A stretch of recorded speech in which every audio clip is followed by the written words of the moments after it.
8 بے گھر لوگ جو امیر اور مشہور ہوئے۔ میری فہرست میں سب سے پہلے ڈینیل کریگ ہیں۔ یہ ناقابل یقین ہے کہ اس خوبصورت برطانوی اداکار نے اس فہرست میں جگہ بنائی ہے۔ وہ اتنا غریب تھا کہ اس کے سر پر چھت نہیں تھی اور اسے پارک کے بینچ پر سونا پڑا تھا۔ ایک جدوجہد کرنے والا اداکار کی حیثیت سے وہ دن کے وقت آڈیشن دیتا تھا اور رات کو لندن کے ہائیڈ پارک میں سوتا تھا۔ اس کے بعد انہوں نے بانڈ فلم کی فرنچائز کو 4 بانڈ فلموں میں نمودار کر کے نئے سرے سے بحال کیا ہے۔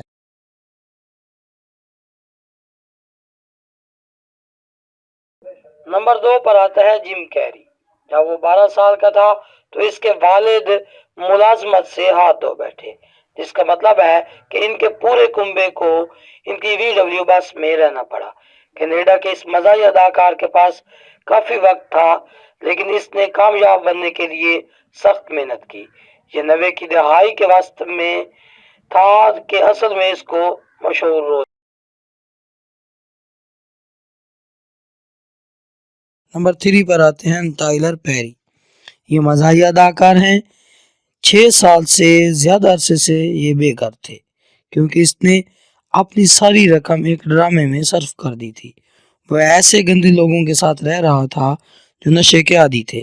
آخر اس کی جدوجہد کا نتیجہ یہ ہوا کہ اسے اسی ڈرامے سے شہرت حاصل ہوئی اور اب وہ بہت امیر ہو چکا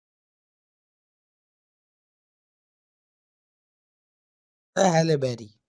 جب وہ 21 سال کی تھی تو وہ نیو یارک شہر میں واقع ایک بے گھر پناہ گاہ میں رہ رہی تھی۔ کافی جدوجہد کے بعد اس نے بریک آؤٹ فیور کے نام سے ایک فلم میں اپنی کامیابی حاصل کی۔ وہ بہترین اداکارہ کا آسکر جیتنے والی پہلی افریقی امریکی خاتون بن گئی۔ نمبر 5 پر آتے ہیں ڈاکٹر فیل۔ وہ اپنے شو کے ذریعے بہت سے نوجوانوں کو امید دلانے کی کوشش میں اپنے حالیہ دن گزار رہے ہیں۔ جب وہ بچپن میں تھے تو اس کے پاس بہت کچھ نہیں تھا، جس کی وجہ سے اسے اور اس کے والد کو اپنے پورے گھر سے الگ کچھ وقت ایک کار تک میں رہنا پڑا۔ لیکن اس کے بعد انہیں ایک کمرہ مل گیا جس کا کرایہ ایک ہفتے کا $5 تھا اور اس کمرے میں بجلی بھی نہیں تھی۔ ان کی اس جدوجہد کا نتیجہ یہ ہوا کہ اب وہ ڈالرز میں زندگی گزار رہے ہیں۔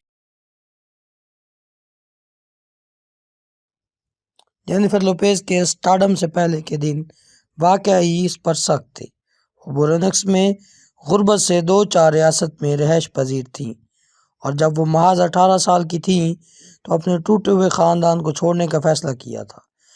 وہ ڈانس کے کیریئر میں گزارنا چاہتی تھی، لہٰذا وہ بے گھر دن گزارتی رہی اور اپنے ڈانس اسٹوڈیو کے کونے میں سوتی رہی جب تک کہ اسے بڑا بریک نہ ملا۔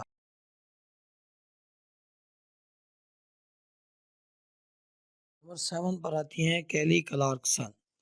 یہ مشہور ہونے سے پہلے اس پاپ سٹار کے اپارٹمنٹ میں آگ لگ گئی، جس کی وجہ سے اسے کچھ دن اپنی کار میں رہنا پڑا۔ لیکن بعد میں اس نے سوچا کہ اب وہ یہاں نہیں رہ سکتی تو وہ یہاں سے واپس ٹیکساس اپنے آبائی گھر چلی گئی۔ کچھ دن بعد ٹیکساس میں امریکن آئیڈل آڈیشن لے رہی تھی تو اسے پھر یہاں سے دوبارہ ایک بریک ملا۔ نمبر 8 پر آتے ہیں ولیم شیٹنر۔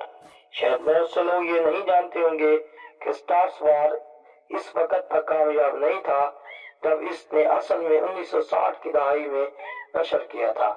یہ شو صرف 3 سیزن تک جاری رہا اور ولیم کو اپنے پک اپ ٹرک کے پچھلے حصے میں سونا پڑا جب وہ اس طرف سمر اسٹار تھیٹر کر رہا تھا۔